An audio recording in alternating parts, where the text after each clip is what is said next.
नमस्कार विद्यार्थी मित्रांनो. संयुक्त गट ब आणि क पूर्व परीक्षा 2025च्या अनुषंगाने आपण ऑफलाईन मध्ये जो काही रिव्हिजन लेक्चर घेतला होता, तर त्या लेक्चरचं मला लाईव्ह प्रेक्षेपण काही कारणास्तव करता आलं नव्हतं. तर त्याचे हे आपण रेकॉर्डेड फॉर्मॅटमध्ये युट्यूबवरती येतोय.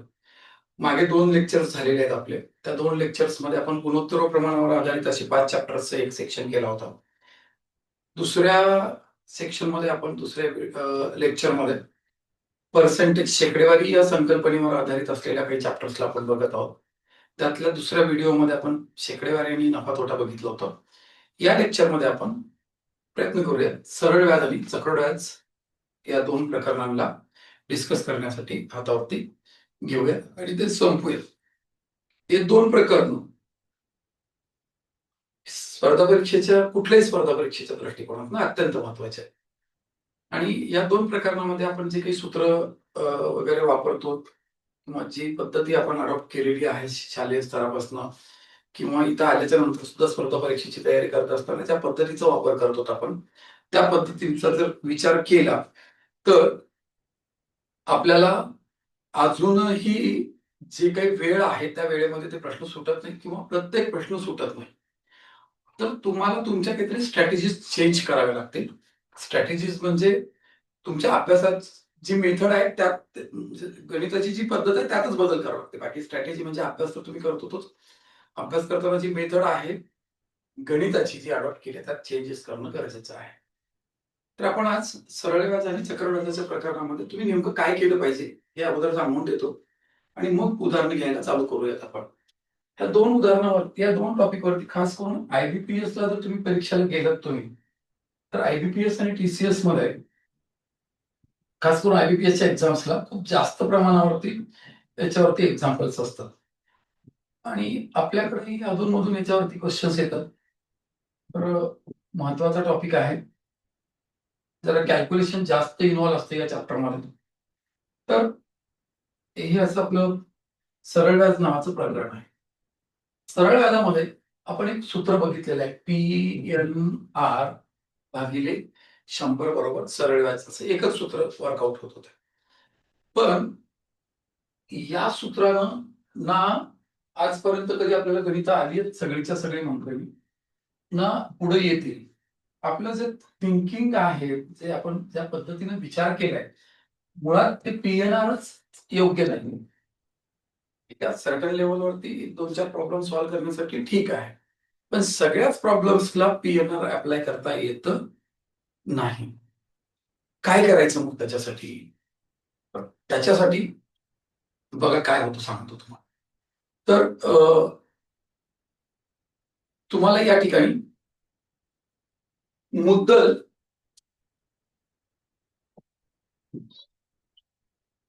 सरळ व्याजामध्ये किंवा चक्रवाढ व्याजामध्ये 3 व्हेरिएबल काम करत असतात.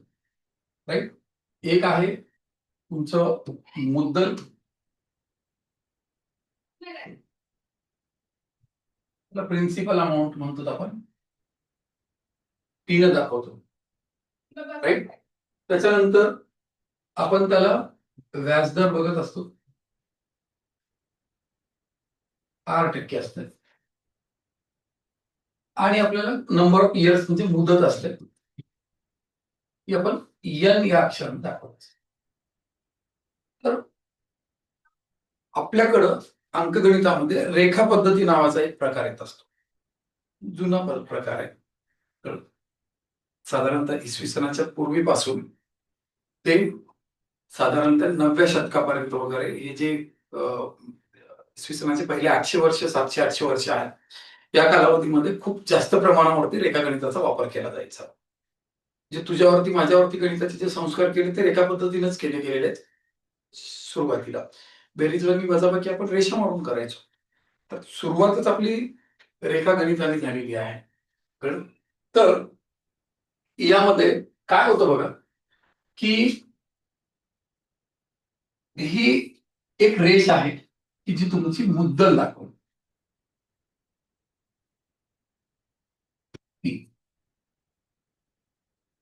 राईट? त्याच्यानंतर तुम्हाला व्याजाचा दर 8% दिलेला आहे.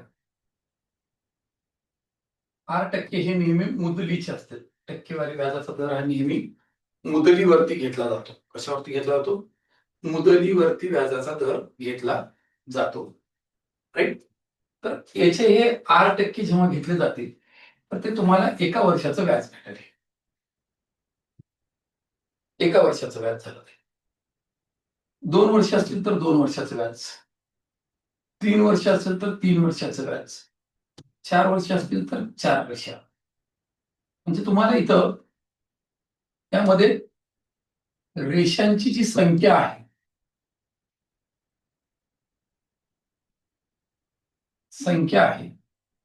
ती तुम्हाला एकूण वर्ष दाखवते. मुदतीचे वर्ष दाखवते.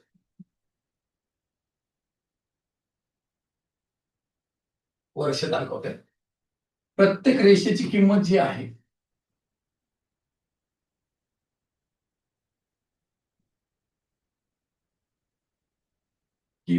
आहे ती तुम्हाला एका वर्षाचं व्याज दाखवत असतात.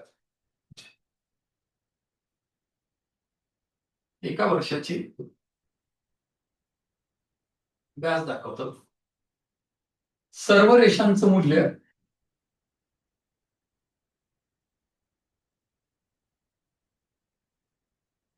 जे या महिरूपी कंसाने दाखवलेलं रेषांचं मूल्य हे तुम्हाला एकूण सरळ व्याज दाखवतं.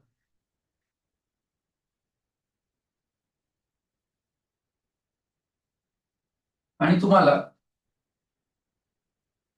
हा जो प्रकार आहे इथून एवढा जो कार्यक्रम आहे हे तुम्हाला काय दाखवतो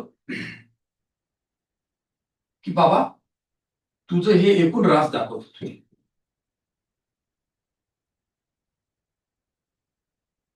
ही रास दाखवतो. रास म्हणजे मुद्दल आणि सरळ व्याज यांची बेरीज असेल. बस एवढीच टर्मिनॉलॉजी आहे. एवढं चित्र लागतं. कळतंय?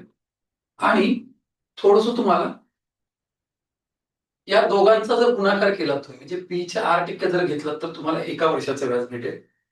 आर आणि यांचा जर गुणाकार केला तर तुम्हाला ठराविक कालावधीमध्ये किती टक्क्यांना रक्कम वाढली हे मिळेल.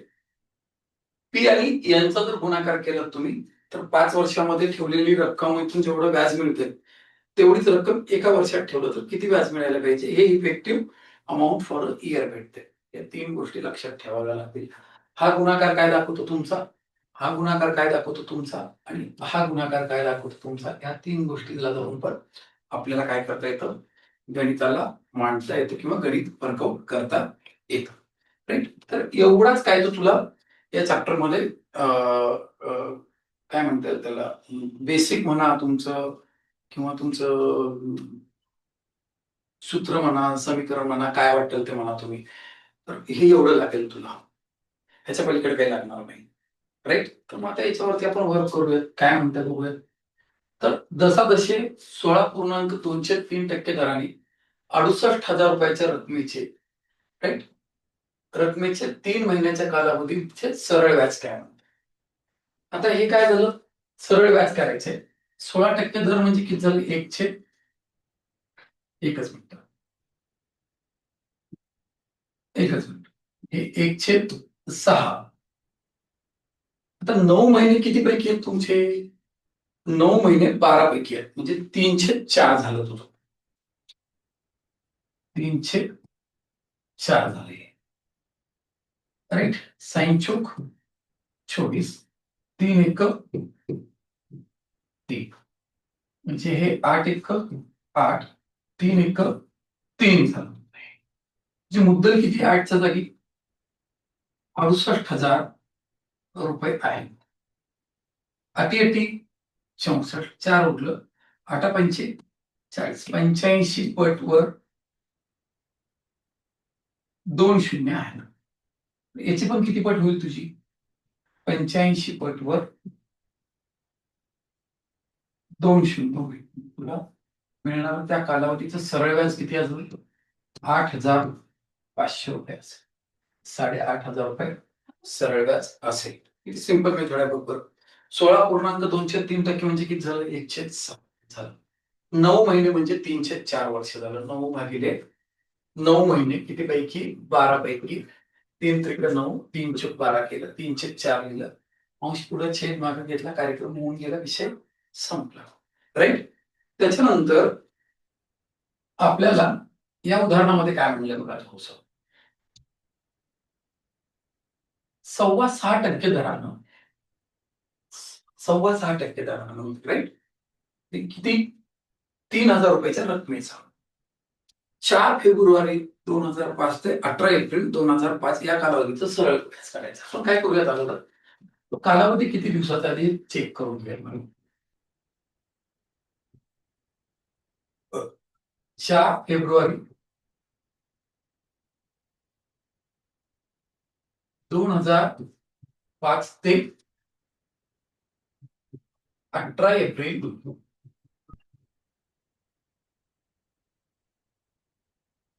2005, राईट. 2005 सामान्य वर्ष असल्यामुळे फेब्रुवारीमध्ये 28 असतील, 28 मधले 4 गेले तर 24 राहील. मार्चचे पूर्ण 31 दिवस असतील आणि एप्रिलचे फक्त 18 दिवस असतील तुझे. आपण जरी टोटल स्पॅन मोजला आपला तर हे किती झाले, 50, 60, 9, 4, 13, 73 दिवस झाले. 73 दिवस किती पैकी 73 दिवस हे तुझे 365 दिवसांपैकी आहे. म्हणजे हे 105 वर्ष झाले. किती झालं, 105 वर्ष झालं. व्याजाचा दर किती टक्के बेटा, आपल्याला कालावधीचं सरळ व्याजच विचारलेलं, त्याच्यामुळे आपण व्याजाचाच विचार करूया, राईट. मग आपल्याला 6.25% दर म्हणले, 6.25%चं ह्या 6.25%चा आपण जेव्हा अपूर्णांकामध्ये रूपांतरित करू ते 1/16 पट होईल ते, राईट. हे 1/16 लिहिलंय मी इथं. कालावधी किती आहे तुझा, 1/5 आहे. 16×5 80, एकी एकी तुझी मुद्दल 80च्या जागी किती तुझे 3,000 रुपये आले तुझे. तर इथं किती येतील, राईट. 8×3 = 2400 आणि वरचे काहीतरी जे काही वर येईल ते 2400 म्हणजे वर 600 उरले. 600 म्हणजे 80च्या तुलनेमध्ये 600 बघायचे तर 75%, राईट. तर साधारण काय होईल बघा तिथं, 37-75च्या आसपास जाईल. हे चेक होतं आपण, तसं जर जमलं नाही आपल्याला तर या पद्धतीनं वर्कआउट करा. हे उत्तर येते इथं 37 रुपये 50 पैसे, 37.5 आहे. इथं तू SI पकड, एवढ्याला एवढं तर एवढ्याला किती तिरपा गुणाकार कर. SI बरोबर 3,000 भागिले 80 केला असतो, हे कटलं 8×3 = 24, 8×7 = 56, उरलं 8×5 = 40. 37.5 रुपये काय असेल तुझं सिंपल इंटरेस्ट असेल. फार काही जास्त तिथं डोक्याला ताण करून घेण्याची आवश्यकता नाही, राईट. आता 13.5% दराने 4 वर्षात होणारी रासच म्हणलं डायरेक्ट आहे. 4 वर्षात होणारी रास काय दिले, 22502 रुपये 50 पैसे असल्यास मुद्दल काढणार. त्याचं टेन्शन घ्यायची गरज नाहीये. आता तुला काय विचारलंय, रास विचारलं, त्याच्यामुळे मी आता राशीचाच विचार करणार, राईट. जे 13×2 = 26 आणि 27/2% म्हणजे भागिले 100, म्हणजे 227/200 त्याचं काय होईल अपूर्णांकामध्ये रूपांतर. म्हणजे काय झालं, हे 13.5% म्हणजे काय झालं, हे 27/2 गुणिले 1/100 जर घेतलं तर 27/200% व्याजदर आहे तुमचा, राईट. काय अडचण आहे. मग आता तुम्हाला त्यांनी काय दिलंय की बाबा तुमचं मुद्दल जर 200 रुपये असेल, पट पट पट पट व्याजदर 200 रुपये मुद्दल जर असेल तर त्याला 27 रुपये व्याज भेटेल. तुला काय काढायला सांगितलं त्यांनी, रास काढायला सांगितलं. मग आपण राशीचाच विचार करू. 200ला 27 रुपये जर व्याज भेटलं तर 227 भागिले किती झालं ते 200 झालं. पण कालावधी किती वर्षाचा आहे, 4 वर्षे आहे. 4 वर्षात होणारी रास काढायची गुणिले 4, 1008. एक मिनिट, काहीतरी गडबड होते इथं. 800.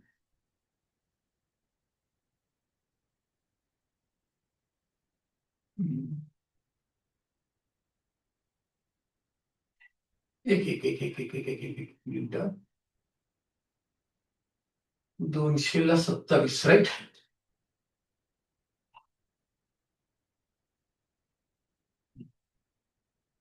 वर्षात किती झाले तुझे? 108.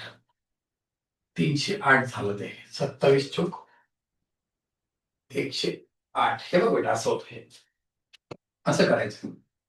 तुझी मुदत 200 रुपये. तुला व्याज किती मिळालं बेटा? 27 रुपये मिळालं. पण असं 27/200 आलं. कालावधी किती आला बेटा तुझं? 4/1 आलं. 201 200. 27 चोक 108 आलं. 200 रुपये मुद्दल असताना व्याज किती भेटलं तुला? 108 रुपये व्याज भेटलं. 108 रुपये व्याज जर भेटलं तुला, तर इथं तुझी मुद्दल किती झाली? 308 रुपये झाली. ओके. आता 308 ला तुला रास किती दिले? 2502.5 दिले. तर तुला इथं किती रुपये असं विचारलंय त्यानं, राईट? प्रिन्सिपल अमाऊंट विचारलेला आहे. मग आपण याची 8 पट जर घेतली, 8 त्रिक 2400, राईट? 8 8 64. 8 पट तर झाला. 8 पट 164 झाल्याच्या नंतर पुढची पट बघा. 38.2 आहे.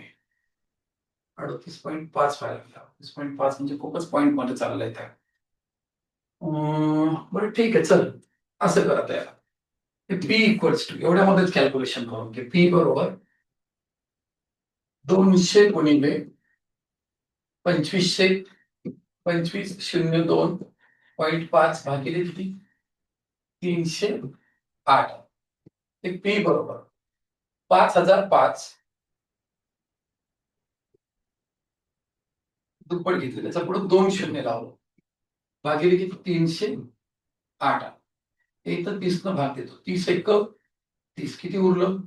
20 उरलं. 8 एक 8 गेले, 30 उरलं, 170 झालं. 30 5 150, 20 उरलं. 8 5 40 गेले, 165 उरलं. 30 5 150, 15 उरलं. 8 5 40, 10 उरलं. 30 त्रिक 90 किंवा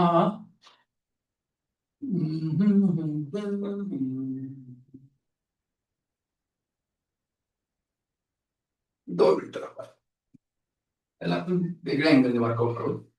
तो गडबड हो रही मेरे से.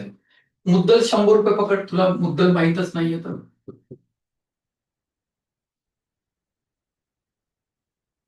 एका वर्षाचं व्याज किती?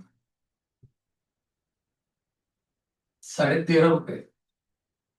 13.5, 27, 13.5, 27, 54 रुपये व्याज झालं. काहीतरी गडबड झाली. आकडे घेण्यात सगळं बरोबर होतं, माझं काहीतरी कॅल्क्युलेशन चुकतंय, राईट? इथं 100 रुपये तुझी मुद्दल आहे. इथं 54 रुपये व्याज भेटलं, तर रास किती झाली तुझी? 154 रुपये झाली. मुद्दल आणि रास काही चुकलं नव्हतं बघा. इथंही दुप्पट घेतलं तर 200, तिकडे 308च झालं होतं. काहीतरी भागाकार करताना गडबड झाली माझ्याकडे.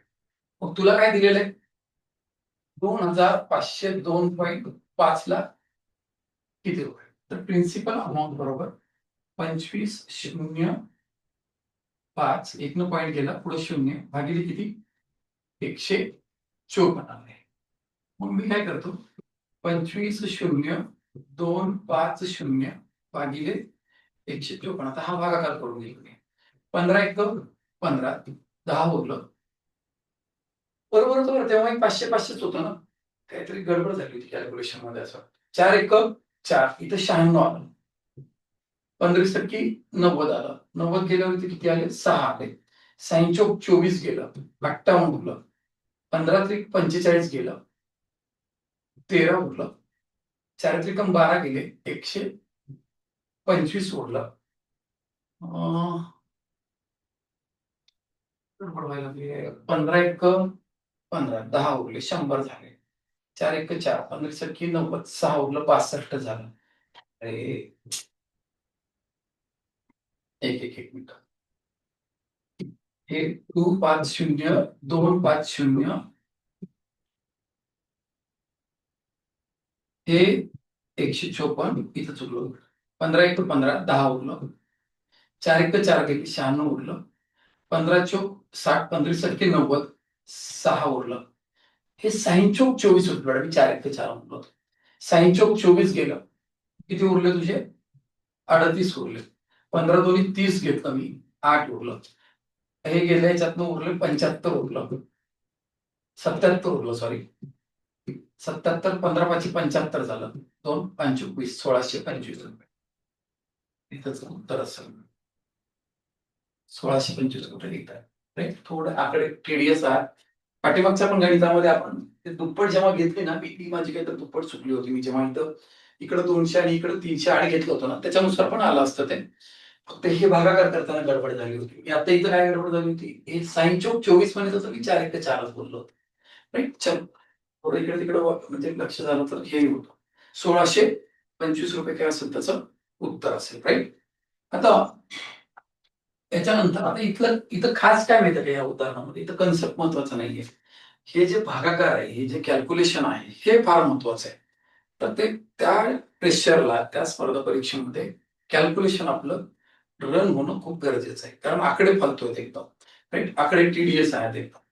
त्याच्यानंतरच्या उदाहरणामध्ये काय सांगितलेलं, 800 रुपयाची रक्कम सरळ व्याजाने 3 वर्षात किती होते? 920 रुपये होते. काही टेन्शनच नाहीये की तुझी किती रुपयाची रक्कम आहे? 800 रुपयाची रक्कम आहे. किती वर्षाचा कालावधी? 3 वर्षाचा कालावधी. आणि किती रुपये झाली तुझी रास? 920 रुपये झाली. व्याजाचा दर 3% वाढवला. व्याजाचा दर किती टक्क्याने वाढवला? 3% वाढवला. हे 3% वाढ झाली. याच्यावर 3% वाढ झाली. 3% वाढ झाली तर किती किती? 800ला 3% म्हणजे 24, 24, 24. जे तुम्हाला एक्स्ट्रा किती भेटले असते? एक्स्ट्रा 72 रुपये मिळाले असते, बरोबर? ओके, जे तुम्हाला 920ला 920 रुपये मिळतातच. ओके, वर किती मिळतात? 72 रुपये मिळतात. राईट, तर किती झाले? हे तुम्हाला 992 रुपये मिळाले. किती मिळाले? 992 रुपये तुम्हाला काय झाले? ती रास मिळाली असती जर व्याजाचा दर किती टक्के एक्स्ट्रा असता तर? 3% एक्स्ट्रा असता तर. राईट, त्याच्यानंतरच्या उदाहरणामध्ये काय म्हणतात, एका रकमेवर पहिल्या इथं 2 वर्षासाठी त्या ठिकाणी थोडं करेक्शन आहे.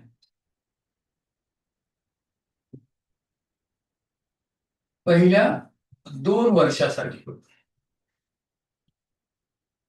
6% दराने, पुढील 3 वर्षासाठी 9% दराने आणि त्यापुढील 5 वर्षासाठी 14% दराने आकारणी केल्यास 9 वर्षाच्या कालावधीत मिळणारं सरळ व्याज काढायचं आहे. थोडं नीट लक्ष द्या. जी मुदत 100 रुपये.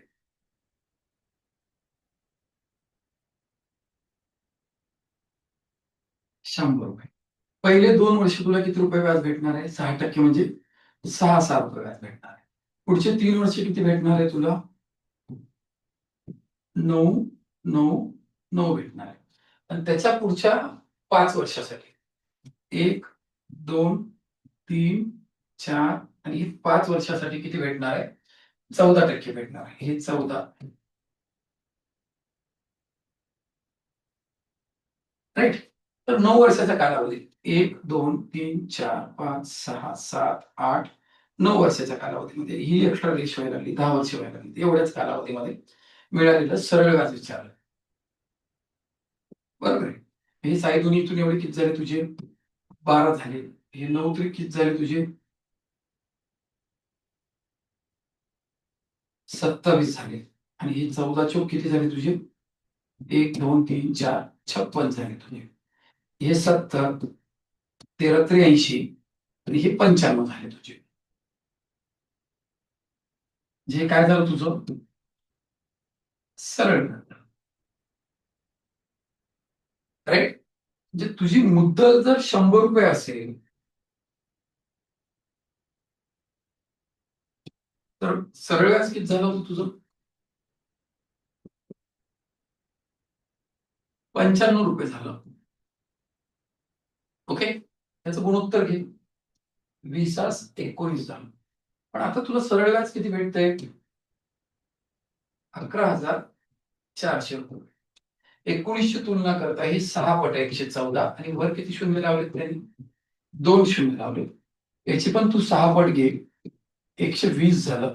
त्याच्यावर 2 शून्य लाव. किती झालं ते? 12,000 रुपये झालं. तर मुद्दल किती हजार रुपये होती त्या व्यक्तीची?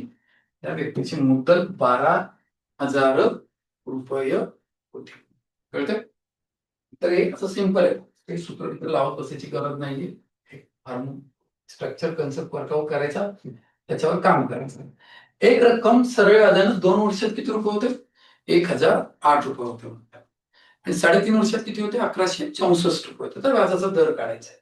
बघा, ही अशी एक प्रिन्सिपल अमाऊंट आहे. हे 2 वर्षाच्या 2 रेषा.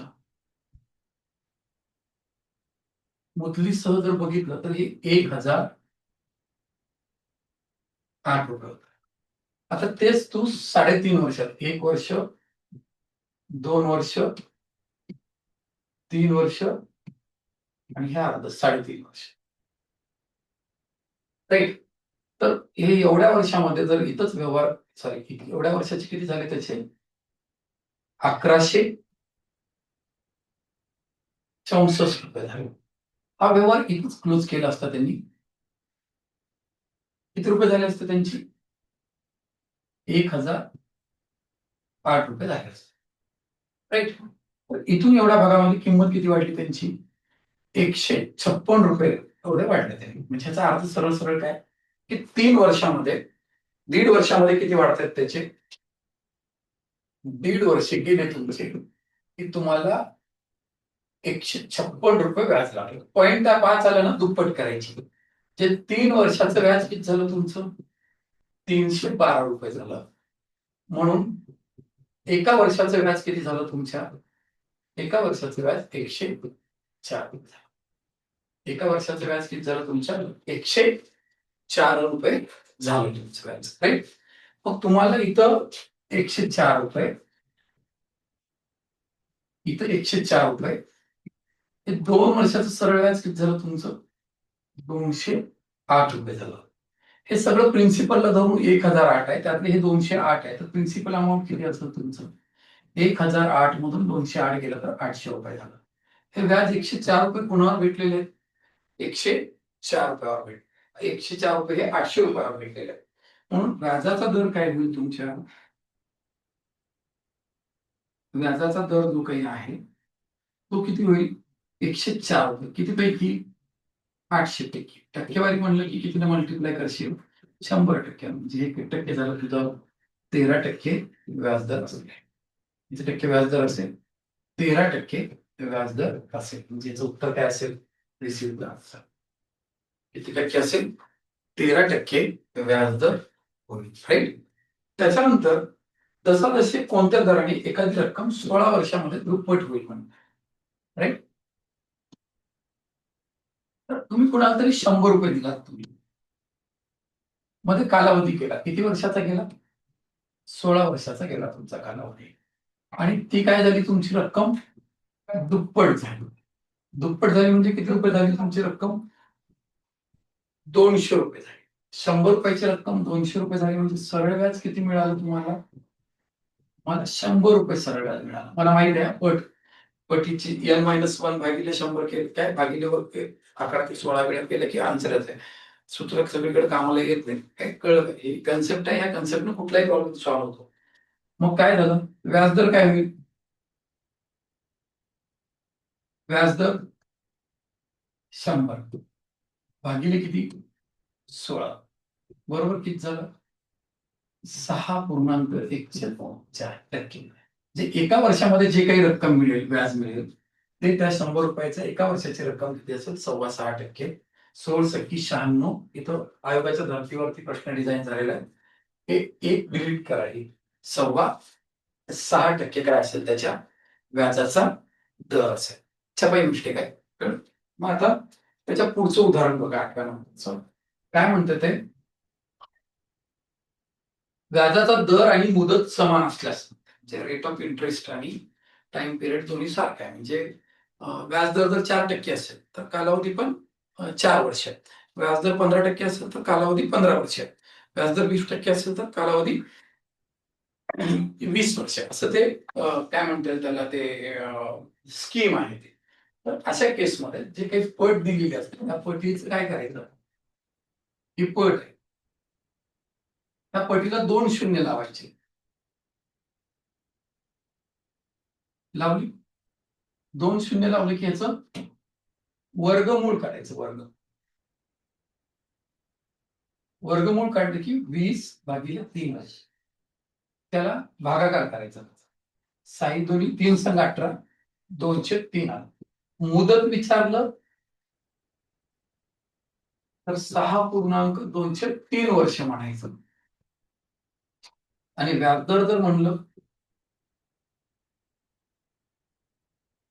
6.203 याचं उत्तर कुठलं येईल म्हणजे काय करायचं जी काही पट दिली असेल त्याला 2 शून्य लावायचं त्याचं वर्गमूळ घ्यायचं वर्गमूळ घेऊन कॅल्क्युलेशन करायचं विषय संपतो.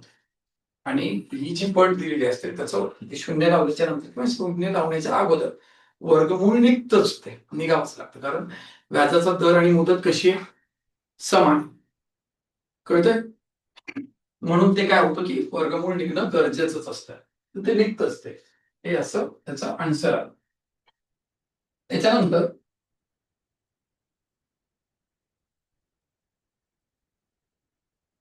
एका रकमेवर 12% दराने 2.5 वर्षात मिळणारे सरळ व्याज त्याच रकमेवर 10% दराने 3.5 वर्षात मिळणाऱ्या सरळ व्याजापेक्षा 40 रुपये कमी असल्यास काय काढा म्हणते ते व्याजदर मुद्दल काढा. राईट आपण असे करू. काय होतं इथं की तुम्ही एक 100 रुपयाची रक्कम आहे तुमची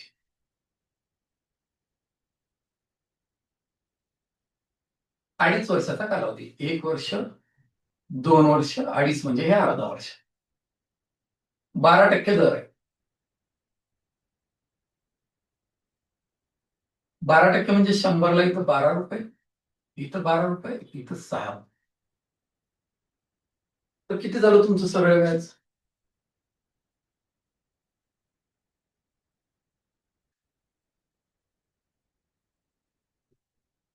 30 रुपये. तर 10% दराने 3.5 वर्षात इथं टक्केवारीचं सिम्बॉल अननेसेसरी लागेल. राईट आता 3.5 वर्ष म्हणजे 1 वर्ष 2 वर्ष 3 वर्ष 3.5 वर्ष 10% दर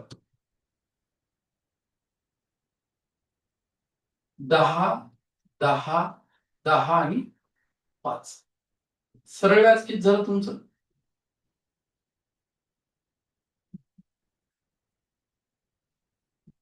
35 रुपये. राईट हे किती रुपये आले तुमची ह्याच्यामध्ये फरक किती रुपये आला तुमचा 5 रुपये. फरक किती रुपये आला 5 रुपये आला. म्हणजे काय होतं बघ जी मुद्दल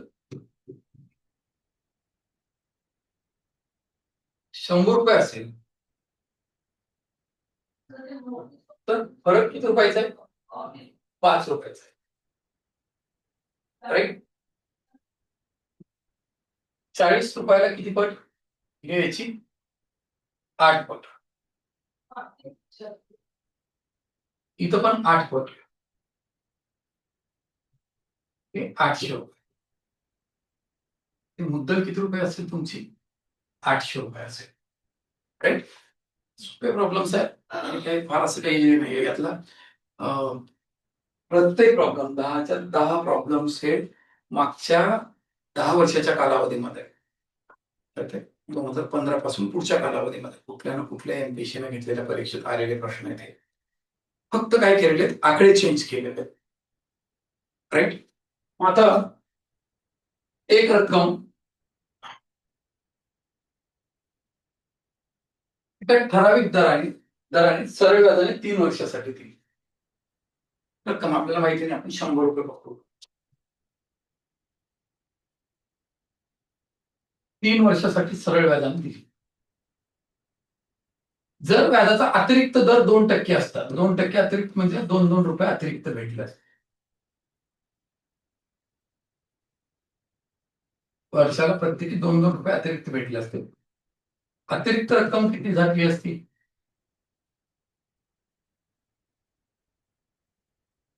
अतिरिक्त व्याज, जास्तीचं व्याज, अतिरिक्त व्याज किती झालं तुझं? 6 रुपये झालं. राईट. तुमची मुद्दल किती रुपये?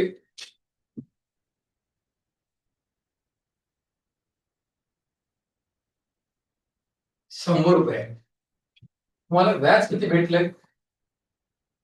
6 रुपये भेटलंय. तर 360 रुपये तुमचं अतिरिक्त व्याज आहे, जास्तीचं व्याज. याची किती पट आहे? 60 पट आहे. याची सुद्धा किती पट होईल? 60 पट होईल. आणि किती रुपये भेटले तुला? 6,000 रुपये भेटले तुला. किती हजार रुपये भेटले तुला? 6,000 रुपये भेटले तुला. कळतंय? किती रुपयाने जास्त असतं तर ती मुद्दल असती, 60 पट असतं तर ते 6,000 रुपये तुला काय भेटले असते? जास्तीचे भेटले असते तुला. राईट. आता याच्यामध्ये बघा, तर हे इकडं सरळ व्याजावरती आपण मागच्या एक 15 वर्षाच्या कालावधीमध्ये आलेले प्रॉब्लेम्सला सॉर्ट आउट करून हे प्रॉब्लेम्सला आकडे बदलून वर्कआउट केलं होतं. तर हे कधी ना कधी पाठीमागच्या कालावधीमध्ये आलेले प्रॉब्लेम्स होते. आता इथं वापरलेला कन्सेप्ट, इथं वापरलेला वे वापरूनच आपल्याला काय करायचंय, जर अशा पद्धतीचे प्रॉब्लेम्स आले किंवा अजून याच्यापेक्षा वेगळं काही आलं तर याच कन्सेप्टनी काय होईल, प्रॉब्लेम सॉर्ट आउट होतील. राईट. तर ही एक चांगली मेथड आहे, त्याचं अडॉप्टेशन करा, कल्याण होईल. राईट. तर आता याच्या पुढचा चॅप्टर बघू, चक्रवाढ व्याज. राईट. दिसते चक्रवाढ व्याज. तर चक्रवाढ व्याजामध्ये तुम्हाला थोड्याशा काही गोष्टी लक्षात ठेवायच्या आहेत. एक सगळ्यात महत्वाची गोष्ट लक्षात ठेवायची आहे की आम्हाला व्याजाचा दर दिला असेल तर तो अपूर्णांकामध्ये कन्सिडर करायचा. ते तर आता सगळीकडेच झाले की टक्केवारी दिसली की आपण कशात बदलणार, ते अपूर्णांकामध्ये बदलणार. त्याच्यामध्ये आपण कुठलाच कधीच कॉम्प्रोमाइज करायचं नाही त्याच्या बाबतीमध्ये. दुसरी गोष्ट, तुम्हाला व्याजाचं संयुक्तीकरण हे किती वेळा होतं हे तुम्हाला डिफाईन करता आलं पाहिजे. आणि व्याजाचं संयुक्तीकरण जेवढ्या वेळा होतं त्याच्या अनुषंगाने तुम्हाला प्रॉब्लेम सॉल्व्ह करायचे. तर संयुक्तीकरणांची संख्या जर तुमची 1 असेल,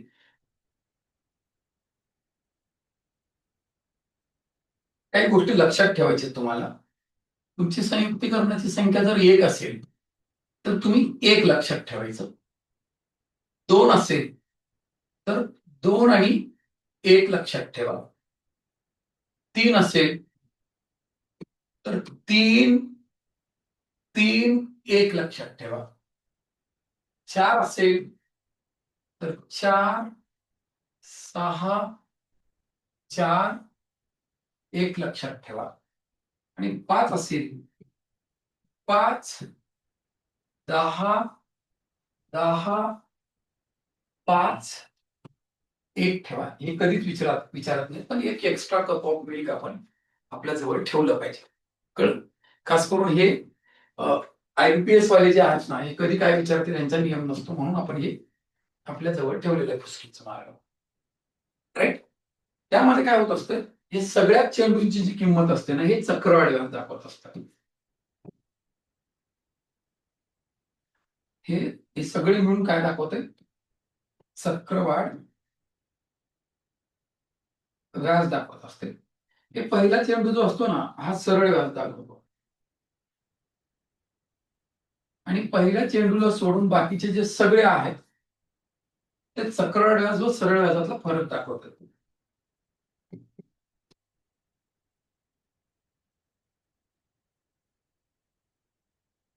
सरळ व्याजातील काय दाखवते? फरक दाखवते. राईट. हे काय दाखवते? पहिलं बबल सरळ व्याज दाखवते, हे अख्खं काय दाखवत? चक्रवाढ व्याज दाखवत. आणि हा भाग जो असेल तो चक्रवाढ व्याज सरळ व्याजातला फरक दाखवतो. बस एवढंच काय ते या चॅप्टर मध्ये लागतं. आणि टक्केवारीला अपूर्णांकात बदलण्याची ताकद पाहिजे, तेवढ्यावर ही उदाहरणं सोडवता येतात. राईट. मग आता त्याच्यामध्ये आपण चेक करूया काय होतं बघा.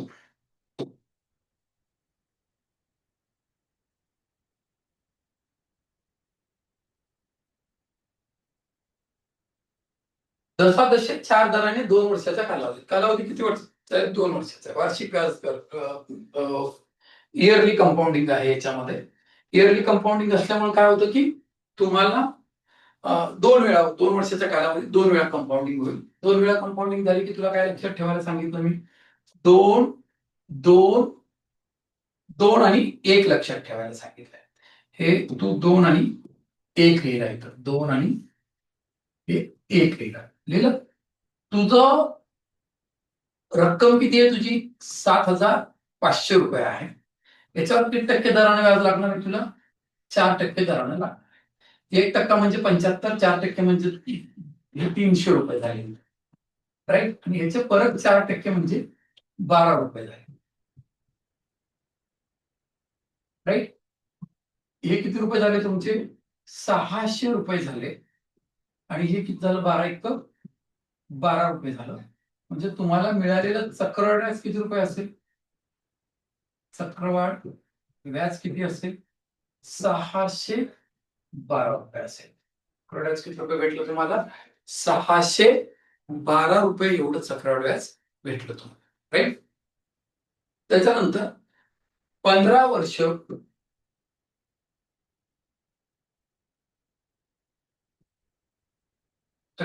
15% दरानं 2 वर्ष 4 महिने. तर 4 महिने म्हणजे तिसऱ्या वर्षाचा तिसरा हिस्सा. तिसऱ्या वर्षाचा तिसरा हिस्सा. 12 महिन्यापैकी 4 म्हणजे 1/3 झालं ते. राईट. मग 1/3 जर झालं तर काय होतं ते? 1/3 म्हणजे 2 आणि 3 2 6 आणि 1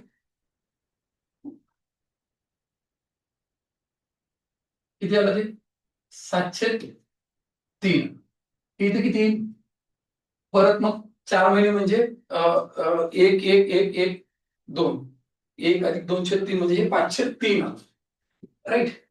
शेवटचं काय होईल? 103. राईट. आता आपल्याला काय विचारलेलं आहे त्यांनी? तुला रक्कम किती दिली? तुला 8,000 रुपये रक्कम दिली तुला. 8,000चा दर किती टक्के आहे तुझा? 15%. 8,000चे 15% किती झाले तुझे? 1,200 रुपये झाले. 1,200 रुपयाचे 15% किती होतील तुमचे? 180 रुपये झाले. आणि याचे 15% किती झाले तुमचे? याचे 15%. 18 दीड 27 रुपये झाले. राईट. आता 1200चे 703 म्हणजे 2800 रुपये झाले. राईट. 180चे 503 म्हणजे 300 रुपये झाले तुमचे. आणि 27चा 103 पट किती झाला? 9 रुपये झाला. म्हणजे तुमचं चक्रवाढ व्याज किती झालं? चक्रवाढ व्याज किती झालं तुमचं? 309 रुपये झालं. किती आलं तुम्हाला? 309 रुपये चक्रवाढ व्याज आलेलं आहे.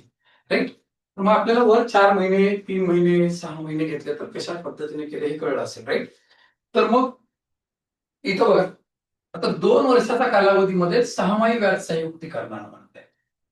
6माही म्हणजे दर 6 महिन्याला त्यांनी व्याज अप्लाय केलं त्यांनी. राईट. आता दर 6 महिन्याला जर व्याज अप्लाय करत असेल तर आपल्याला कशा पद्धतीने वर्कआउट करावं लागेल? 2 वर्षाच्या कालावधीमध्ये 6 महिने म्हणजे 4 वेळा संयुक्तीकरण झालं. संयुक्तीकरण जर 4 वेळा झालं तर आपल्याला काय करावं लागेल? 4 6 4 आणि 1 असं लिहित आपण. बरोबर. आता त्याच्या पुढे काय म्हणतात त्यांनी? व्याजाचा दर किती आहे? दर साल म्हणजे दर वर्षाला 4%. तर 6 महिन्याचे किती टक्के होतील? 2% होतील. तर तुझं अमाऊंट प्रिन्सिपल अमाऊंट आहे 10,000 रुपये. त्याच्यावर व्याजाचा दर किती टक्के लागतोय तुला? 2% लागतोय. म्हणजे इथं तुला 200 रुपये भेटले. यांचे 2% जर घेतलास तू तर 4 रुपये भेटले. 4 रुपयाचं परत तू 2% घेतलास तर 8 पैसे झाले. आणि 8 पैशाचे परत 2% घेतलास तर 0.16 पैसे झाले. राईट? आपण हे कॅल्क्युलेशन जर केलं आपण, हे किती झालं? 800 रुपये झालं.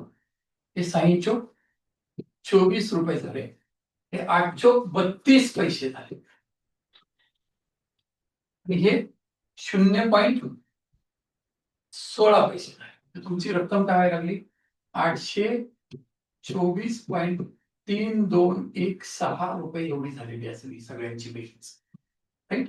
आता हे अप टू 4 डेसिमल प्लेसेस तर करेक्ट काढले. आपल्याला 2 डेसिमल प्लेसेस पर्यंत पाहिजे. 824.32 म्हणजे हे करेक्ट आहे. That is the answer. म्हणजे हे द मोस्ट ॲक्युरेट आन्सर आहे. एकदम ॲक्युरेट. आता ह्याच्यापेक्षा ह्याच्या पुढे त्या 6च्या पुढे पॉईंट वाढणार पण नाही, कमी पण होणार नाही. म्हणजे मोस्ट ॲक्युरेट आहे. 100% ॲक्युरेट आन्सर आहे. हे काय? Approximate answer. म्हणजे वरचे जे 0.0016 आहे ते त्यांनी एलिमिनेट करून टाकलेलं आहे. 32 पैशाचाच विचार केला. तर काय होतं की ॲग्रिगेट केसेस सारख्या एक्झाम्सला गेलात ना, अप टू 3 डेसिमल प्लेसेस पर्यंत ॲक्युरेट कॅल्क्युलेट करा म्हणतात. लिहितात तसं up to 3 decimal place. Right? त्या केसेसमध्ये ही मेथड तुमच्या खूप कामाला येऊ शकते. राईट? आता चौथं काय म्हणतंय? त्रैमासिक व्याज संयुक्तीकरणाने 16,000 रुपयाच्या रकमेवर इथं एक राहून गेलेलं आहे तुमचं 9 महिन्याच्या कालावधीचे असं पाहिजे. 9 महिन्याच्या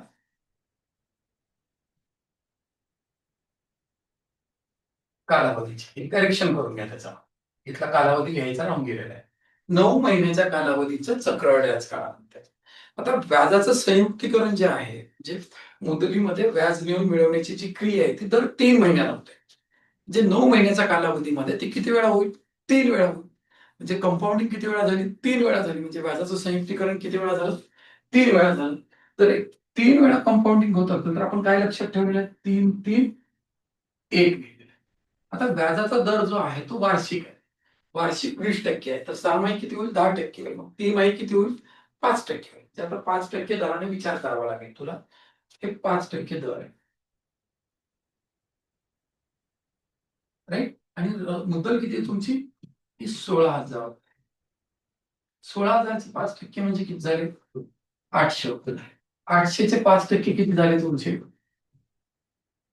40 रुपये झाले. आणि 40 रुपयाचे 5% किती झाले? 2 रुपये झाले. राईट? हे 8 त्रिक 2400 रुपये. 4 त्रिकम 12,120 रुपये. आणि हे 2 रुपये. म्हणजे तुम्ही ह्या सगळ्यांची जर बेरीज केलं तुम्ही तर तुम्हाला हे 2,522 रुपये मिळतील तुम्हाला. तर त्या 16,000 रुपयावर तसा जसे 20% दरानं जर तुम्ही क्वार्टरली म्हणजे दर 3 महिन्याला काय केलं तुम्ही कंपाऊंडिंग केलं, व्याजाचं संयुक्तीकरण केलं, तर तुम्हाला मिळणारं 9 महिन्याच्या कालावधीचं सरळ व्याज किती असेल? 2,522 रुपये असेल. त्याच्यामधलं हे टर्म मिस झाल्या प्रश्नामध्ये, ते ऍड करून घ्या. राईट? त्याचं उत्तर काय आलं? 2,522 रुपये आलेलं आहे. राईट? मी हे सगळ्यात पहिल्यांदा युट्यूब वरती बार्टीच्या लेक्चर्सला शिकवलं. त्याच्यानंतर माझं पुस्तक आलं मार्केटला. माझ्या मार्केटच्या पुस्तकामध्ये, अंकगणिताच्या पुस्तकामध्ये आपण याच मेथडनं सगळं डिफाईन केलेलं आहे. हे पुस्तक आहे. त्याच्यामध्ये चक्रवाढ व्याज नावाचं जे प्रकरण आहे, हे सरळ व्याज आहे. सरळ व्याजामध्ये आपण सगळं लाईन मेथडनच डिफाईन केलेलं आहे. राईट? तुम्हाला सगळीकडे असं लाईन मारलेलं दिसेल. आणि हे चक्रवाढ व्याजाचे बास्केट ट्रायंगल. राईट? तर त्याच्यानंतर आता बरेच जण युट्यूब वरती याचं हे घेऊन निघाणं करत आहे. ह्याच्या मूळ करते आम्ही. त्याच्या आधी जर कोणी शिकवत असेल महाराष्ट्रात, मला मला नाहीच वाटत कोणी शिकवत. 2000 कोविडच्या अगोदर बोलतोय मी. राईट? मग बरेच आमचे विद्यार्थी आता युट्यूब चॅनल चालू केले त्यांचे स्वतःचे. ते बरेच जण उड्या मारत येतात त्याच्यावर. सगळं अद्दरकच्चं असतं. त्याला थोडं फिरून विचारलं तर सगळा गोंधळ होतो त्याचा.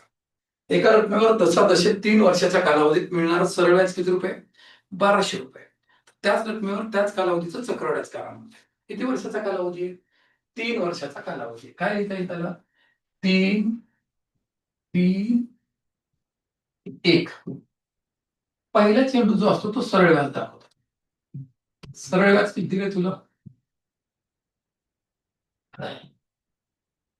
किती दिलं तुला?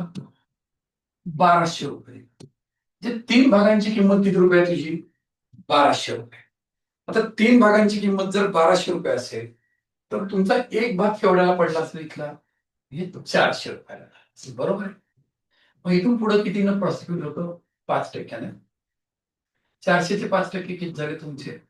20 रुपये झाले. याच्या परत 5% किती झालं तुमचं? हा 1 रुपया झाला. हे 20 त्रिक 60 रुपये आलं. हे एकी एक 1 रुपया आलं. तर हे सगळं मिळून किती झालं असेल चक्रवाढ व्याज? चक्रवाढ व्याज किती झालं हे? 1261 रुपये झालं. किती झालं हे? 1261 रुपये चक्रवाढ व्याज झालेलं असेल. राईट. याचं उत्तर काय आलं? हे आलं. राईट. हे आलं. अशा पद्धतीने तुला काय करता आलं पाहिजे? हाताळता आलं पाहिजे. आता 10,000 रुपयाची 1,000 रुपयाची रक्कम 3 वर्षात किती झाली? तुझी मुद्दल किती आहे?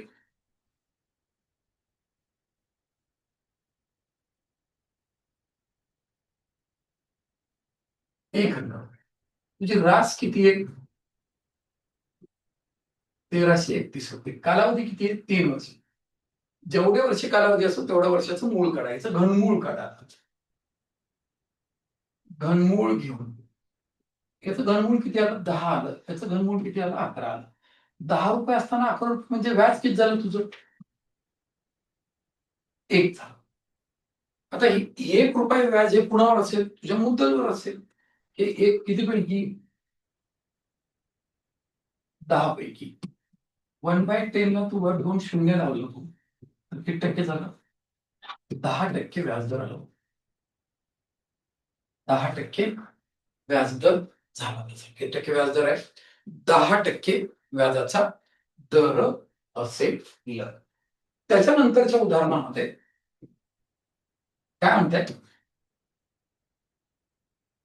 500 रुपयाची रक्कम 2 वर्षात चक्रवाढ झाली 583.20 रुपये झाली. ते आपण चेक करू काय काय होतं याच्यासोबत. हे तुझी मुद्दल किती रुपये?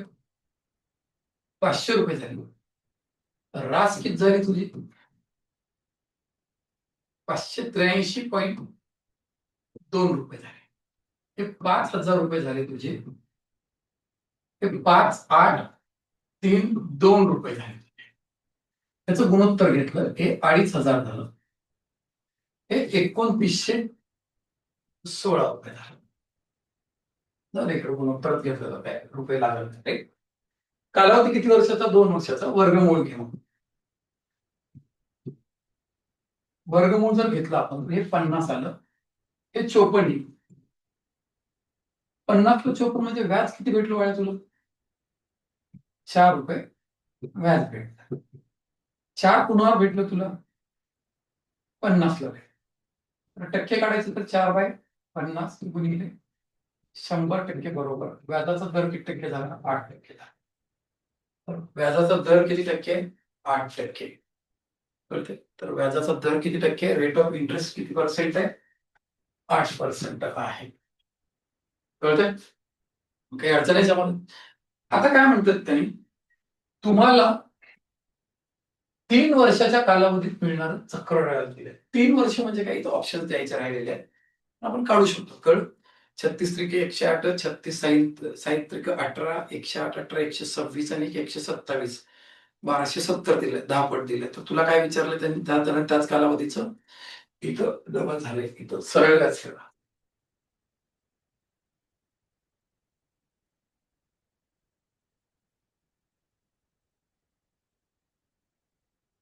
127 ची 10 पट दिली तिथं. तर 108 ची 10 पट किती होईल? 1080 त्याचं उत्तर असेल. राईट. फार सोपा चॅप्टर आहे.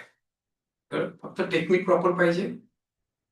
त्या टेक्निकला अप्लाय करण्यासाठी स्टँडर्ड बुक पाहिजे, की ज्याच्यात सगळ्याच पद्धतीचे प्रॉब्लेम्स त्याच टेक्निकनं सोडवलेले पाहिजेत. पुस्तकामध्ये एक प्रॉब्लेम एका पद्धतीचा, दुसरा प्रॉब्लेम दुसऱ्या पद्धतीने, तिसरा प्रॉब्लेम तिसऱ्या पद्धतीने सोडवलेलं पुस्तक कामाचं नाहीये. थिंकिंगच डेव्हलप होत नाही तुझी. तुला तुझी थिंकिंग डेव्हलप करायची असेल ना, तर युनिफॉर्म थॉट प्रोसेस असलेलं बुक पाहिजे. फार फार तर 2-3 कन्सेप्टवरती चॅप्टर डिझाईन केलेला पाहिजे. तर काय होतं की कन्फ्युजन होत नाही. एका बॉक्समध्ये बसते आणि बरोबर त्या पट्ट्यामध्ये थिंकिंग करून बरोबर प्रॉब्लेम कसाही आला तरी काय करू शकतोय, वर्क करू शकतोय. आणि कसाही प्रॉब्लेम त्या पुस्तकामध्ये कव्हर झाला पाहिजे. कळतंय? तर तसं वापरलं पाहिजे. तुमचं काय कळत नाही. ठीक आहे. 3 वर्षात म्हणजे काय झालं, 3, 3, 1 व्याजाचा दर किती टक्के? 16.243% म्हणजे 1/6 पट. 1/6 पट. आपण इथं 36 रुपये आहेत असं कन्सिडर केलं. 36 ची 6 पट म्हणजे 6, 6चं 1/6. मग हे काय झालं तुझं? 36 त्रिक 108 झालं. साइन त्रिक किती आलं तुझं? 18 आलं. एकी 1 आलं. म्हणजे तू जर याचा विचार केलास, याच्यावर तुझ्या लक्षात येतं तुझं चक्रवाढ व्याज हे 108, 18 आणि 1 ची बेरीज किती झाली? 127 झाली. तेव्हा तुमचं सरळ व्याज किती झालंय? सरळ व्याज 108 झालं. तर 127 ला किती रुपये दिले तुम्ही? 1270 रुपये दिले. म्हणजे किती पट दिलं तुम्हाला हे? 10 पट दिलं. याचे पण किती पट घ्याल तुम्ही? 10 पट घ्याल. किती झालं ते? 1080 रुपये झालं. अल्टिमेट प्रॉब्लेम आहे, अल्टिमेट पद्धतीने सोडवलंय. कळतंय? तर हे हे मेथड्स पाहिजे. की मी तर न लिहिता पण आन्सर सांगितलं. राईट? कंपाऊंड इंटरेस्टच्या प्रॉब्लेमला काहीच न लिहिता आन्सरच्या जवळपास जाणं किंवा आन्सर सांगणं म्हणजे फार मोठी गोष्ट असते. मरणाचं कॅल्क्युलेशन इन्व्हॉल्व असतं त्याच्यामध्ये. कळलं? अभ्यास करणाऱ्या पोराला माहिती असेल काय तोंडाला बुडबुडा येत होते. राईट? त्याच्यानंतरच्या प्रॉब्लेममध्ये आपण बघूयात त्या तुला. ते नंबर आहे. दशादशे 10 दराने कोणत्या रकमेवर चक्रवाढीचा सरळ व्याजाने 2 वर्षातील कालावधीतील फरक किती असेल? 631 रुपये असल्यास मुद्दल काढा म्हणतात. व्याजाचा दर किती टक्के आहे? 10%. कळत? मग मी काय म्हणतो, हे 2 वर्षाचा कालावधी आहे. किती टक्के?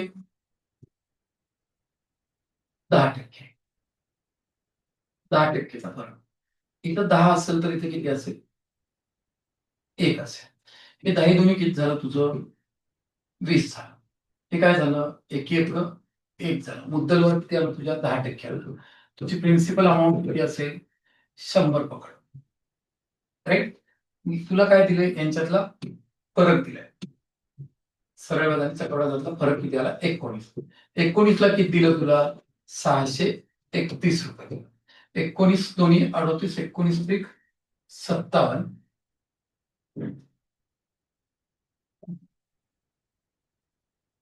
एकच मिनिट.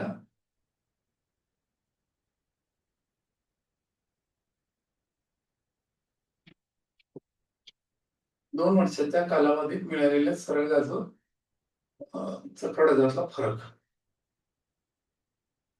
हा, इथं चुकलं बेटा आपलं.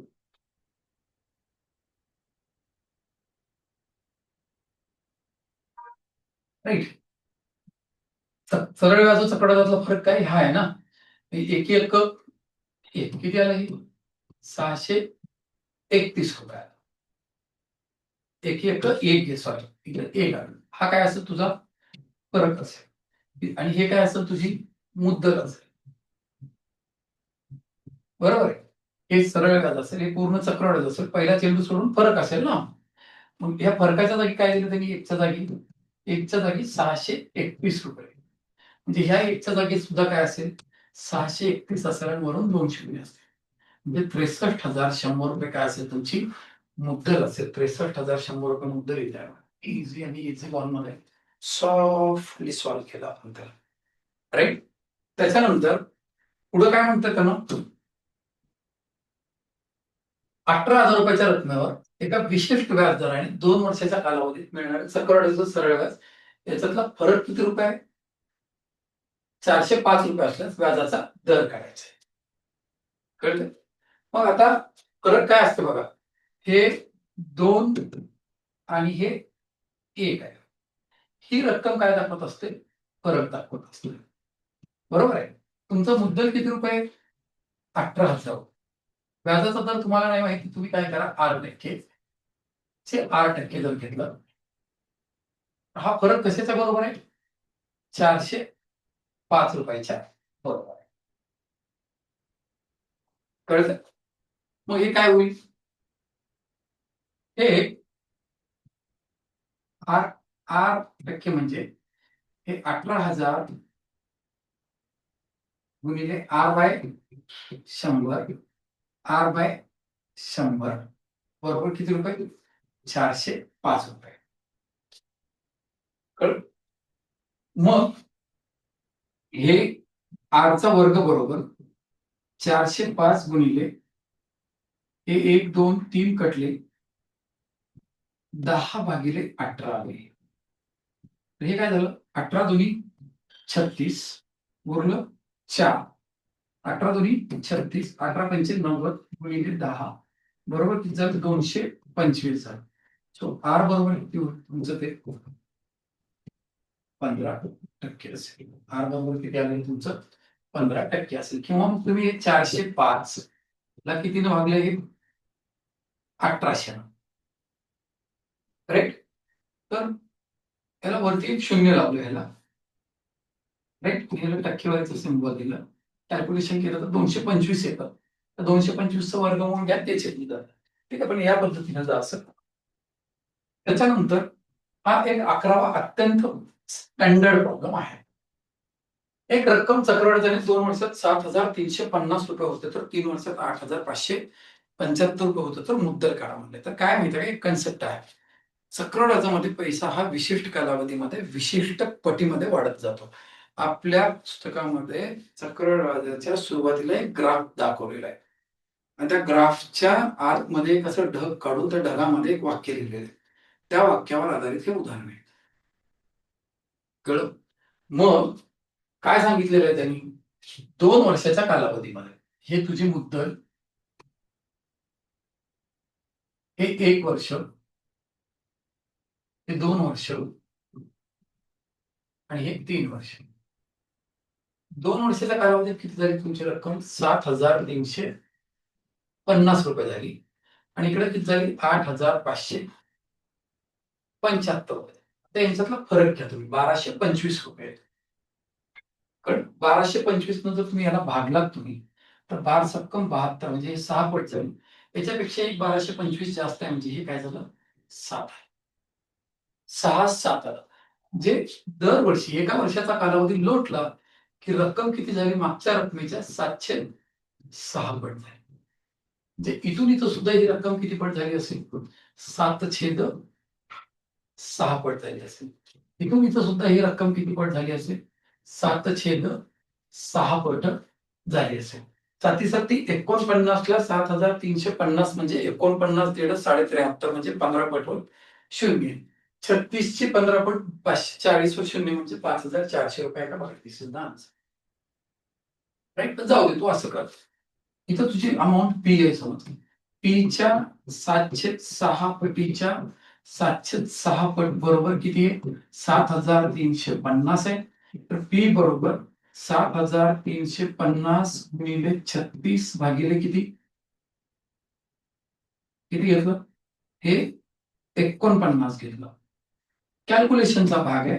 वरती किती आलं? 150 आलं. हे 49 न भागलं की 36 आलं. हे 5,400 रुपये आले. कळलं? 36 दिलं किती आलं? 554 म्हणजे 5,400 रुपये मुद्दल असेल. या प्रॉब्लेमची लेंथ किती आहे बघा. लेंथ वरून प्रॉब्लेम सोपा किंवा अवघड नसतं. तर त्या प्रॉब्लेम मध्ये इन्व्हॉल्व असलेलं कॅल्क्युलेशन, इन्व्हॉल्व असलेली कन्सेप्ट आपल्याला माहिती आहे का, त्याच्यावरून तो प्रॉब्लेम सोपा आहे का अवघड आहे असं ठरवायचं.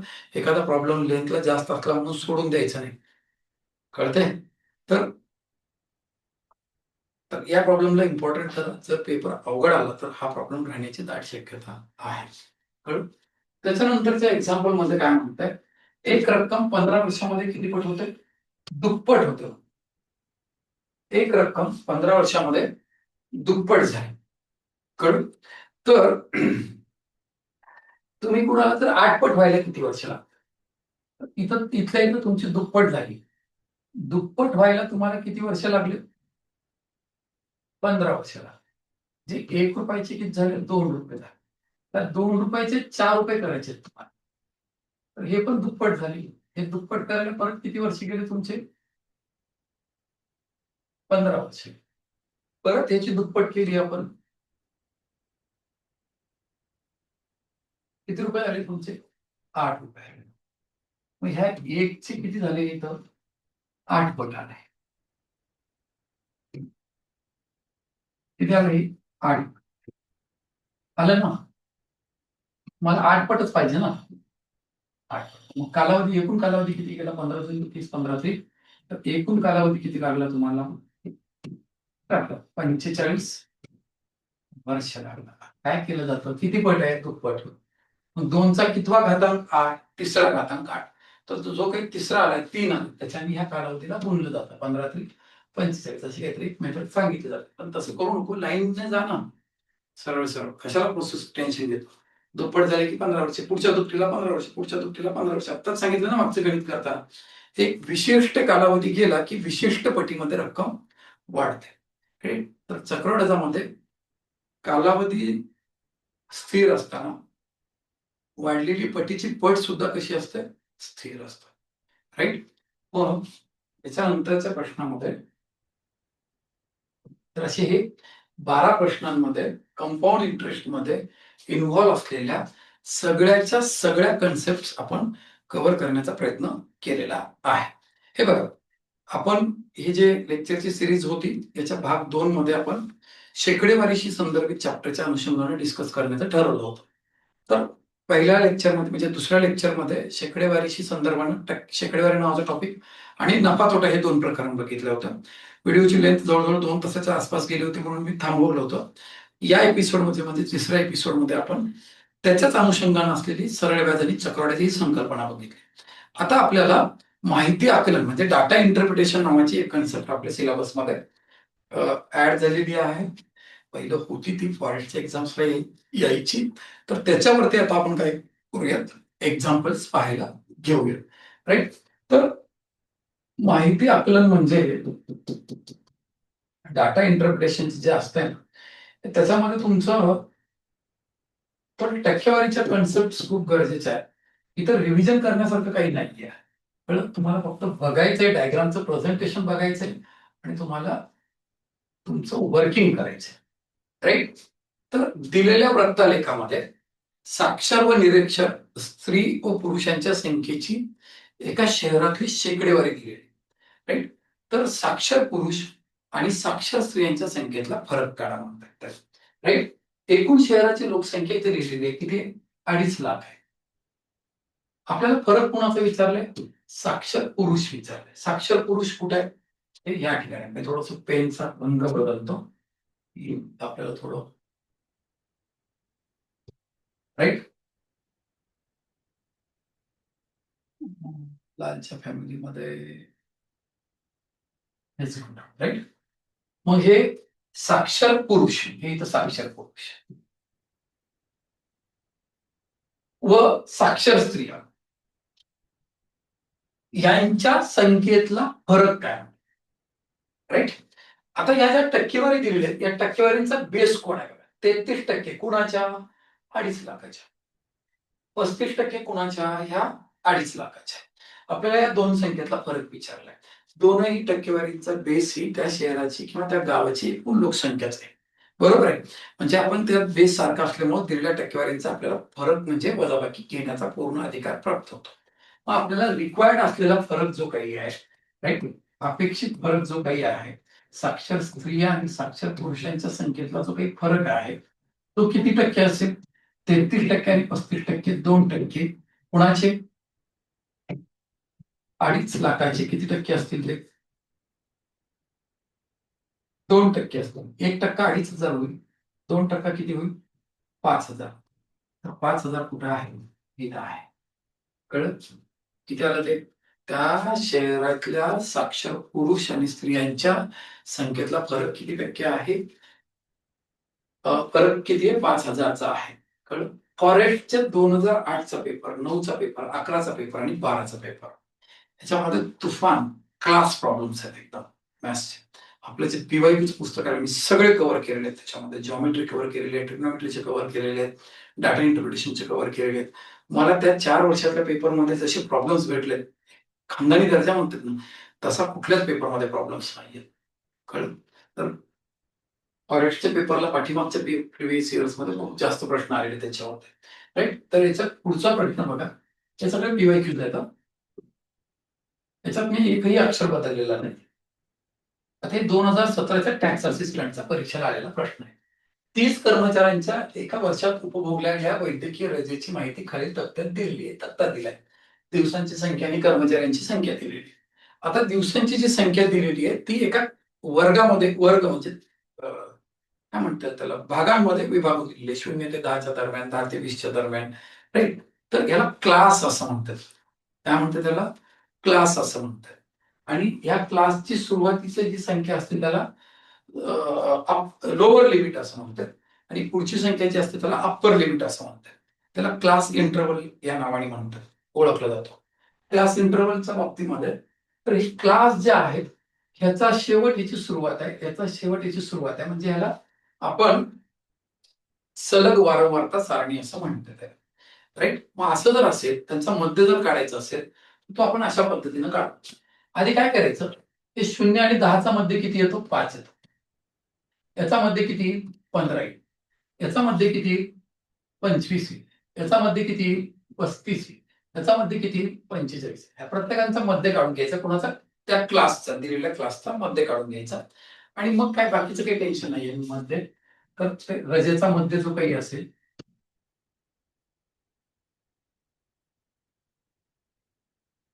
त्याच्याने मल्टिप्लाय केलं. 5 5 25 दोघांचा गुणाकार. 15 सत्ती 105. 25 अकरे 275. 35 चौक 140. 45 त्रिक 135. हे डिवायडेड बाय करावं लागेल आपल्याला. कर्मचाऱ्यांच्या संख्येने करावं लागेल. पण 7 11 4 आणि 3 झाले. तर यांची बेरीज करायची आपल्याला. हे किती झाली आपली बेरीज जर बघितली आपण तर हे 280 झाली. 280 आणि हे 160 झाली. 280 आणि 160 440. आणि हे जर 140 ऍड केलं 580 भागिले हे किती आले? 12 23 30 आले. ते कटले गेले. 58 डिवायडेड बाय 680 होईल. सॉरी, 58 डिवायडेड बाय 3 घेतलं. 22 त्रिक 66.66 म्हणजेच अप्रॉक्सिमेटली काय झाले? 22.67 दिवस असेल त्यांच्या रजेचा काळ. हे पण कधी आलेले? टॅक्स असिस्टंट 2017च्या एक्झामला आलेला क्वेश्चन आहे. अशा धाटणीतले प्रश्न परीक्षेत असण्याची शक्यता नाकारता येत नाही. कळलं? तर आतापर्यंत डाटा इंटरप्रिटेशन वरती एमपीएससी न साधारणतः 2003 सालापासून 2025 पर्यंत विचारलेले सगळे डाटा इंटरप्रिटेशनचे क्वेश्चन्स इन्क्लुडिंग यूपीएससी ला आलेले क्वेश्चन्स आपण या पीवायक्यू गाईड मध्ये कव्हर केलेले आहेत. राईट? हे डाटा इंटरप्रिटेशन म्हणून आहे इथं.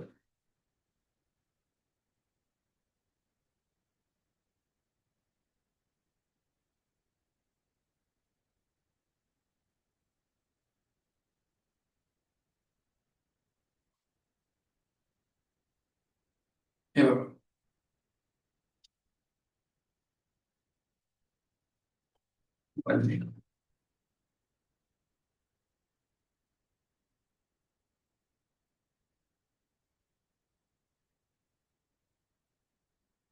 पूर्ण डाटा इंटरप्रिटेशन वरती क्वेश्चन्स आहेत.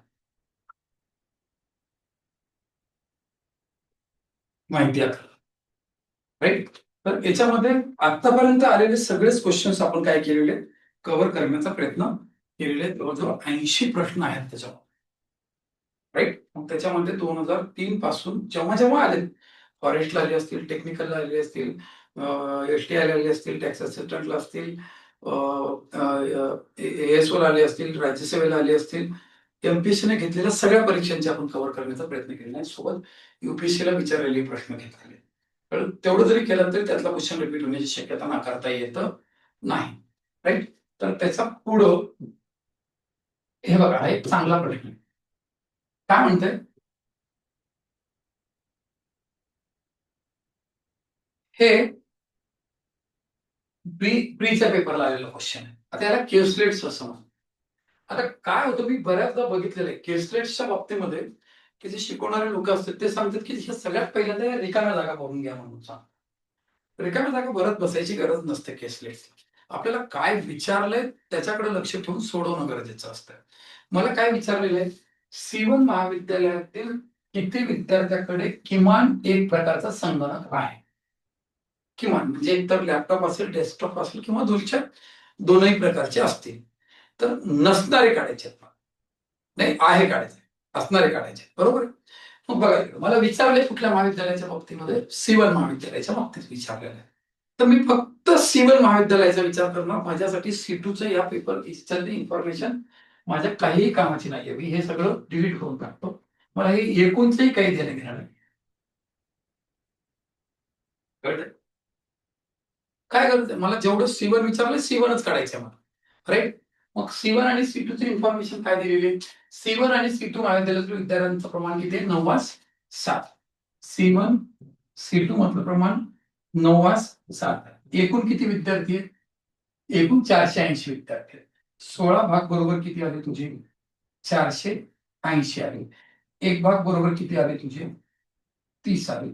9-270 विद्यार्थी तुझे C1 महाविद्यालयात, राईट. किती विद्यार्थ्याकडे किमान एक प्रकारचा संगणक आहे म्हणजे काय जे पाहिजे, ज्याच्याकडे डेस्कटॉप आहे तेही तुला ओळखायचे, ज्याच्याकडे लॅपटॉप आहे तेही तुला माहिती घ्यायचे, आणि ज्याच्याकडे दोन्ही आहेत तेही घ्यायचंय. कोणतंच नाही असलेले हे तुझ्या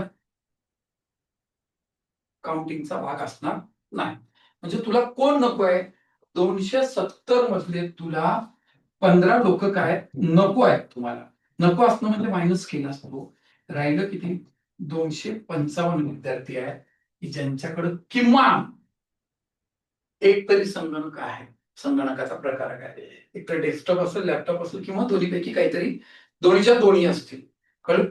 तर अशी किती विद्यार्थी, 255. एवढं उत्तर होतं बाळा हे, राईट. अत्यंत सोपा क्वेश्चन होता, पण याचे एक्सप्लेनेशन खूप विचित्र पद्धतीनं काही सर्व लोकांनी दिलेले आहे, किंवा केसलेट सोडवण्याची बँकिंगची पद्धत त्यांनी सांगितली असेल, काय त्यांचं त्यांचं माहिती नाही.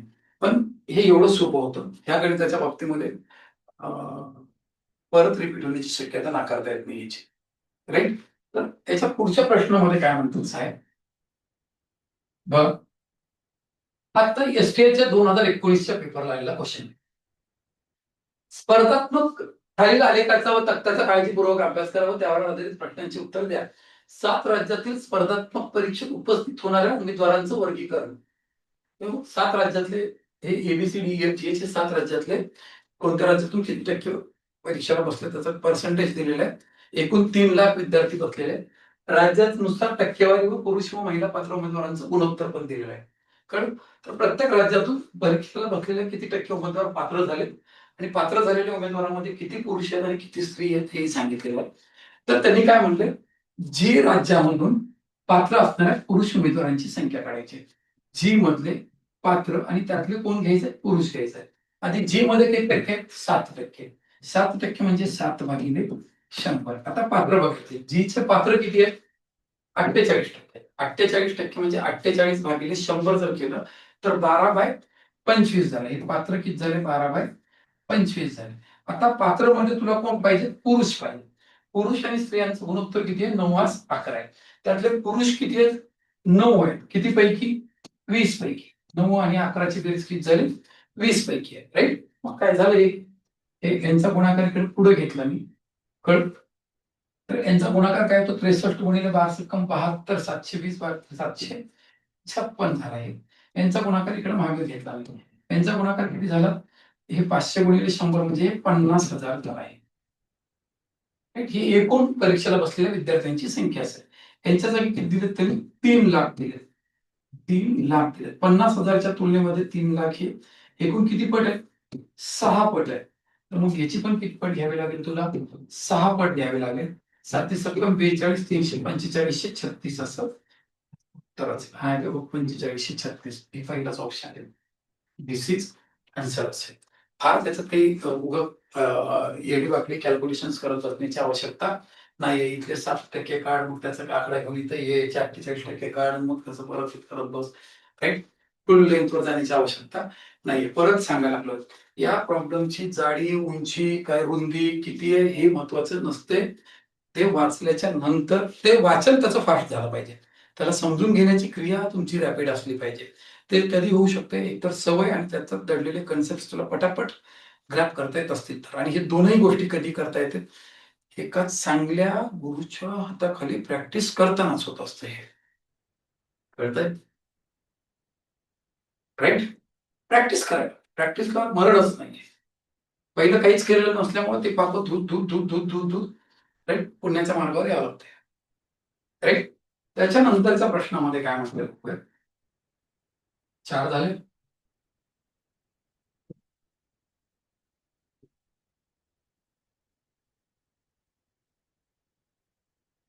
काही पुस्तकांसाठी जर प्रकाशकाने मुद्रण खर्च येत आहे, कितीच आहे?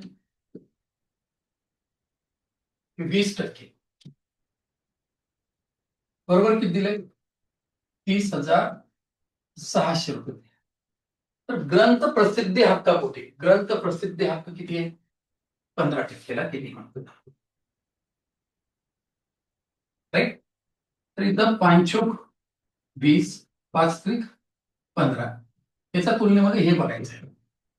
4 सत्तर 28 उरलं 2, 4 सक्क 24, 4 पंचे 20, 765 वर 0, याची 765, 2100 2280 आणि 15 2295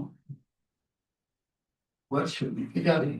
22,950 रुपये कशावरती झालेला असेल? त्याचा खर्च झालेला असेल. 2021च्या एक्झामला आलेला क्वेश्चन आहे. राईट? कळतंय? 22,950 रुपये. अत्यंत सोपा आहे आणि आर सरवाळच्या पुस्तकातला ऍज इट इज उचललेला क्वेश्चन आहे. राईट? आता हा प्रश्न बघा, एसटीआयच्या मेन्सला 2022 ला आले. आता या गणिताला समजून घेण्यामध्येच खरी मजा आहे. कळ? समजा तुम्ही एक गंमत जम्मत नावाचं उद्यान आहे, गार्डन आहे, तिथं जर गेलात तुम्ही तर तुम्हाला तिथं 3 प्रकारची तिकीटं बघायला भेटली. किती प्रकारची तिकीटं बघायला भेटली? 3 प्रकारची तिकीटं बघायला भेटली. एक तिकीट आहे ज्याची व्हॅलिडिटी फक्त 1च दिवस आहे. किती? 1 दिवस आहे. आणि एक तिकीट आहे की ज्याची व्हॅलिडिटी किती दिवस आहे? तिकीट काढलेला दिवस आणि सोबत पुढचे 2 दिवस. राईट? म्हणजे असे किती दिवसाची व्हॅलिडिटी आहे त्याची? 3 दिवसात. मग एका आठवड्यामध्ये गेलेल्या तिकिटांचं ते विवरण दिलेलं आहे.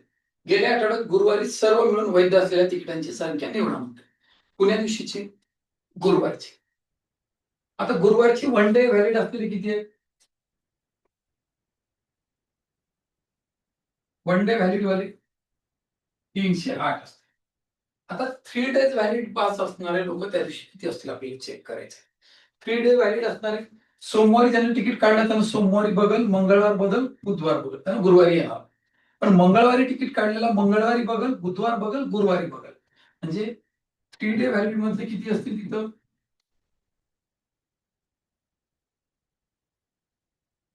मंगळवारचे 516 असतील.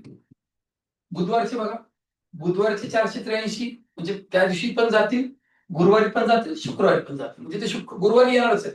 जे 483 आणि गुरुवारी ज्यांनी काढले त्या दिवशी तिकीट त्या दिवशी ते राहणारच आहेत तिथं. म्हणजे किती झाले? 477. आता शुक्रवार काढणार, शुक्रवारी तिकीट काढणारे गुरुवारी कशाला एंट्रीला येतील?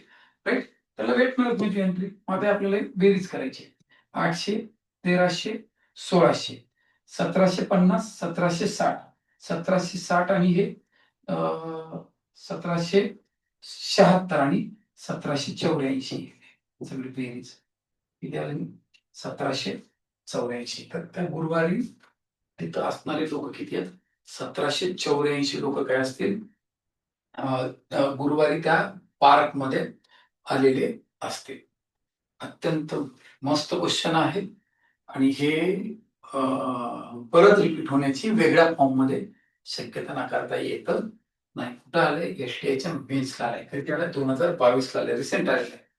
कळलं की केव्हा सिलेक्ट झालेले अजून पण भाषण फिरत असतीलच की, राईट? त्याच्या ऐकतच असेल ना भाषण. ते प्रश्न पण बघायला काही हरकत नाही, राईट?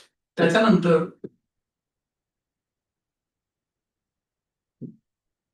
हे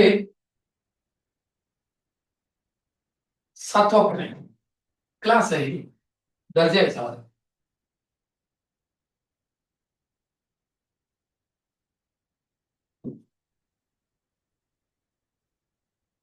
खालील वर्तुळालेख व तक्ता यांचा काळजीपूर्वक अभ्यास करा आणि दिलेल्या प्रश्नांची उत्तरे निवडा. हे तक्ता दिलेला आहे.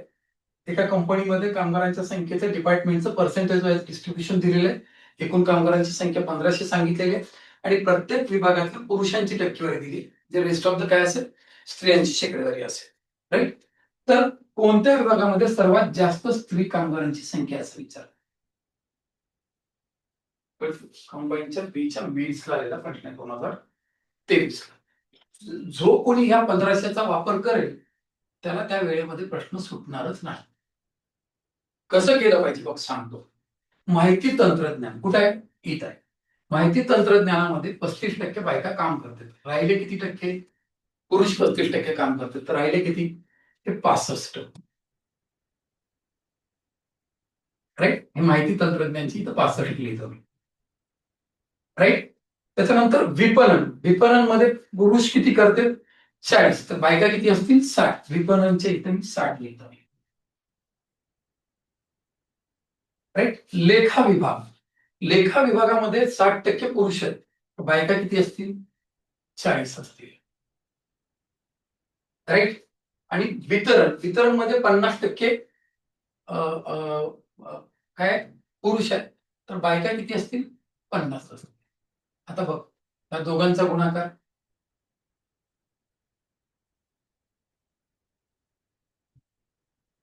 या दोघांचा गुणाकार किती होतो? 600 होतो. या दोघांचा गुणाकार 600 होतो. या दोघांचा गुणाकार 13 होतो. या दोघांचा गुणाकार किती होईल? 1281, 1380 होईल. सगळ्यात जास्त गुणाकार कुठे आलाय? 1380 आलाय. जास्त का बरं बघतोय मी? जास्त म्हणलंय म्हणून. कुठं आलाय? विपणन मध्ये आलाय. विपणन इज द आन्सर. बाकीचं काहीही देणं घेणं नाही. त्या 1500चं याच्यासोबत काहीच देणं घेणं नाहीये, कारण सगळ्यांचा बेस काय असणार आहे? 1500च असणार आहे. त्याला युज करत जर तू प्रश्न सॉल्व्ह करत बसलास तर तुला तिथे वेळच पडणार नाही, राईट? तर हे त्याचं correct way of data interpretation आहे. डाटा इंटरप्रिटेशन सॉल्व्ह करताना तुला दिलेला सगळाच डाटा वापरून प्रश्नाचं उत्तर काढत असेल तर तू मरतोस. तर तुला नेमका कुठला डाटा वापरून आपल्या उत्तरापर्यंत पोहोचायला पाहिजे ह्याचं स्किल असेल तर ह्याच्यावरून सोपं काहीच नाही. बँकिंगच्या परीक्षेचे मेन्सचे पेपर फक्त आणि फक्त एवढ्या एका सिलेबसवर आहेत, कळतंय? त्याच्यानंतरचा प्रश्न बघा काय म्हणतात.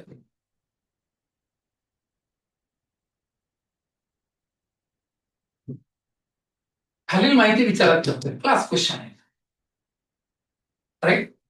खालील माहिती विचारात घेतल्याच्या नंतर त्यांचं म्हणणं आहे, बाबा एक्सची किंमत काढा म्हणते. कुठं? इकडली एक्सची किंमत काढा. काय दिले तुला? इंग्रजी विषयाचे मुलींचे सरासरी गुण 9 आहे. मुलांचं किती आहे? 8 आहे. आणि पूर्ण वर्गाचे किती आहेत? 8.8 आहेत. हिंदीचे किती आहेत? 8 आहेत. मुलांचं किती आहे? 7 आहे. तर त्या वर्गाचा सरासरी किती असेल असं विचार. तसं असताना त्या वर्गाचा सरासरी काय असेल? काय हो मला सांग, मुलींचे सरासरी गुण, मुलांचे सरासरी गुण मिळून वर्गाचे सरासरी गुण होईल काय? राईट? मग ह्याच्यावरनं तुम्हाला मुलं आणि मुलींचं गुणोत्तर भेटेल. त्याच्यावरनं तुम्ही हे एकशे किंमत काढू शकतो. म्हणजे कसं बघ सांगतो तुला मी. हे बॉईज, गर्ल्स इथे किती आहे? 9 आहे. इथे किती आहे? 8 आहे. हे दोन मिळून किती आहे? 8.8 आहे. यांची वजाबाकी घेतली 0.8 आली. यांची वजाबाकी घेतली 0.2 आली. हे किती झालं? 4 1 झालं. म्हणजे 4 पोरी असतील तर पोरग किती आहे? 1 आहे. तर यांचे गुण किती होते? सरासरी 8 होते. याचे किती होते? 7 गुण होते. मग संपूर्ण वर्गाचे सरासरी गुण किती दाखवलेत? 8 न दाखवले. हे सॉरी x न दाखवले. 8 चोक 32, 7 एक 7, 4 आणि 5, 39 डिवायडेड बाय 5 म्हणजे 7.8. x ची किंमत किती? 7.8 असेल. मला UPSC 2020 ला यायला पाहिजे. कळलं? आता काय वापरले मी याच्यामध्ये? मिक्सर अँड ॲलिगेशन वापरलेलं आहे. ह्याला मास्तर म्हणतात. कळलं? उगाच काहीतरी येऊन डोंगराचा खेळ करण्यामध्ये मजा नसते, माहिती आहे. कसला हाताळलाय प्रॉब्लेम त्याला? काय म्हणजे अल्टिमेटच हाताळलाय त्याला. राईट? आणि आता उद्या जर हे आयोगाच्या पेपरला का नाही येणार? कारण UPSCच्या भरपूर क्वेश्चन्स टॅक्स असिस्टंटच्या पेपरला आलेले आहेत. ग्रुप सीच्या पेपरला सगळ्यात जास्त आलेले आहेत रिपीटेड क्वेश्चन्स. राईट? तर हा प्रश्न रिपीट होण्याची शक्यता नाकारता येत नाही आणि त्याला कशा पद्धतीने सोडवायचं हे फार महत्वाचं असतं. राईट? बघा, मी तुम्हाला एक गंमत सांगतो. मी तुम्हाला सगळ्या ह्या चक्रातनं वाचायचं असेल तर 1-2 प्रश्नांची टेक्निक माहीत झाली आहे, येऊन उगा युट्यूबवर धिंगाणा केलाय, ती कॅटेगरी वेगळी. पण प्रत्येक प्रश्नासाठी एक वेगळा ॲटिट्यूड घेऊन प्रत्येक प्रश्नामध्ये शार्पनेस दिसत असेल तर तो एक ॲटिट्यूड आहे. कुठला टीचर निवडायचं ठरवा. चांगले पुस्तक निवडा, चांगला टीचर निवडा. कळलं? जे चांगले टीचर्स आहेत ना, ते धिंगाणे करत नाही. ते शांततेतच आहेत. आजही शांततेतच आहेत. कळतंय? आणि टीचरचं सिलेक्शन प्रॉपर नसल्यामुळे लई वाट लागायला लागली तुमची. तुमच्या लक्षात येत नाही तुम्ही किती फ्रस्ट्रेशनमध्ये जाल. राईट? तर जाऊ द्या. तर हे याच्या पुढं संपलेलंच आहे आपलं. तर सॉरी. तर हे असं पर्सेंटेजचं एक मोठं सेक्शन होतं. ज्याच्यात शेकडेवारी, नफा तोटा, सरळ व्याज, सकट व्याज आणि काय होतं? डाटा इंटरप्रिटेशन होतं. तर आतापर्यंत आपण जे वर्कबुक तयार केले त्यामध्ये 20 चॅप्टर्स घेतले होते. त्यातले 10 चॅप्टर्स झालेले आहेत. व्हेरी फर्स्ट लेक्चरमध्ये आपण 5 चॅप्टर कव्हर केले होते. वैवाहिक, गुणोत्तर प्रमाण, मिश्रणावरचे उदाहरण, भागीदारी आणि सरासरी असे 5 केले होते. त्याच्यानंतरच्या दुसऱ्या सेक्शन व्हिडिओमध्ये आपण शेकडेवारी आणि नफा तोटा क्लिअर केलं होतं तुमचं. आणि या तिसऱ्या भागामध्ये आज आपण सरळ व्याज, सकट व्याज आणि डाटा इंटरप्रिटेशन कव्हर केलेलं आहे. कळतं? तर हे सगळं व्यवस्थित कराल अशी अपेक्षा बाळगतो. राईट? जर तुम्हाला ह्या सगळ्या टेक्निक्स, ह्याच्यात सांगितलेल्या कन्सेप्ट हे तुमच्या हिताचे वाटत असतील तर हे चॅनल लाईक करा, सबस्क्राईब करा, हे लेक्चर इतर मित्रांमध्ये शेअर करा, सांगा.